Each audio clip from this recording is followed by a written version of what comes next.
Now, the issue with green fatigue is that environmental and sustainable issues are so big, so overwhelming, people don't know where to go, they don't know what solutions are appropriate, what problems they can address, and it's easier just to push the whole thing out of mind. And that's a particular problem for green tech companies. So what we'll do is we'll look at 4 specific ways which we at Agency Mai, working with our clients, have dealt with this in the past. Confusion is a big part of green fatigue. Get round that by focusing really clearly on one audience and exactly what you want to say to them. And you will find loads of examples of people doing this badly. Most of your competitors are probably doing this. Look at their websites and you'll find they're trying to say half a dozen things at once on the homepage with no clear idea of who the audience is. And when you try and say half a dozen different things to the whole world, you end up saying nothing to anyone. So you don't want to be those people. Give you a concrete example of a way around this. We had a conversation on Monday with a retained client who came to us with a new problem and said, what we need to do is we need to get this industry to understand this issue. Too vague, too broad, a whole industry, understand a whole issue. So what we did with them is we focused in until by the end of the conversation they said, we understand that we need people with P&L responsibility over these kinds of facilities to understand these facts which relate to the operational effectiveness of their facility and how our technology can help with that. Now at that stage, you've gone from being really broad, really vague, trying to talk to everyone, saying this particular person, we know what design style is going to appeal to them, we know what imagery is relevant to their facilities, we know what language to speak to them in terms of the terminology, we know that we need to talk about numbers, we know what information they will find credible. That's a viable thing to address, whereas we want to make a whole industry aware of an issue is just too broad. Most people's decisions are emotional decisions justified by logic anyway, and if you've got a compelling business case, then you should be able to offer people logic.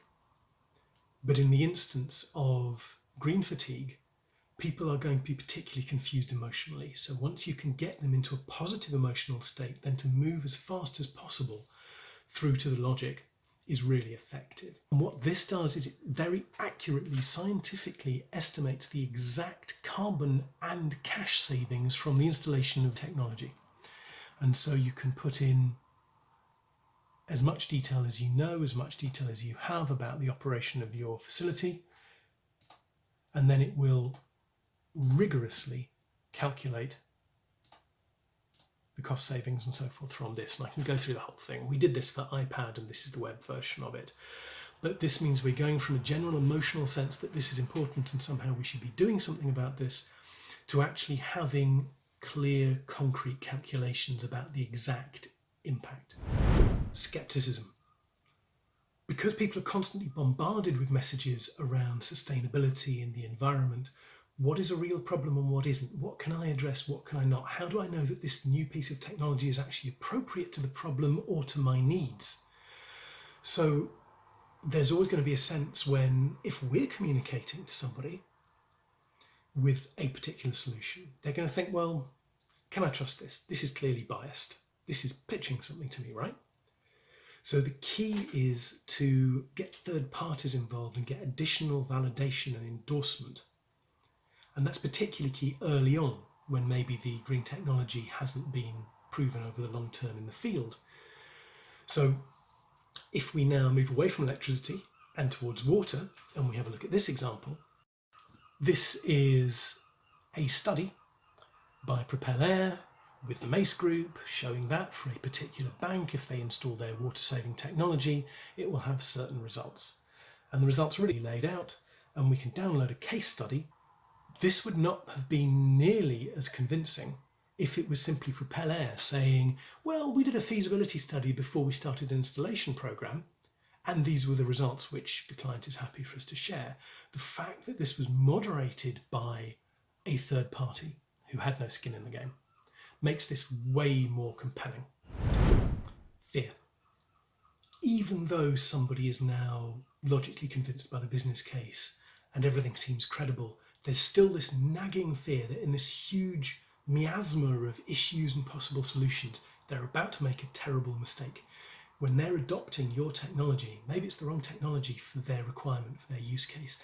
Maybe it has no long-term support. Maybe it basically won't work. Is this all just hot air? There are so many options available. Then how do they know that this is the real solution and not the snake oil solution? So for this, we extend the third-party idea out. And if I now return to our friends at Viking, what we're looking at here is greentech media.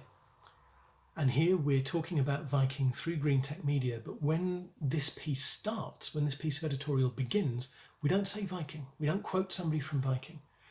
What we do is we get Jason Dreisbach, founder of Dreisbach Enterprises, a very early adopter of the technology.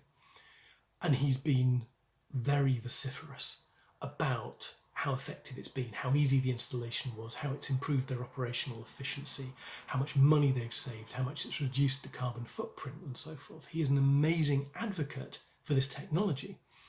And so when working with Viking, go out through greentech media, the lead of this piece of communication is a third party. So by having this completely impartial third party who we can refer to and who is happy to stand up and give data and put his reputation on the line, that's incredibly powerful, because now we're overcoming the fear.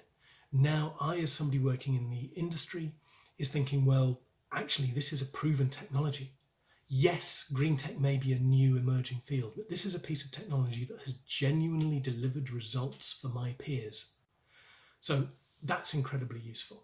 And as soon as a greentech company, as you can get to a point where customers and users of the technology speak for you, and of course here we're looking at a piece on greentech media, but that same communication, we have case studies that we've put together for Viking, the greentech media piece spawned a blog post and so forth.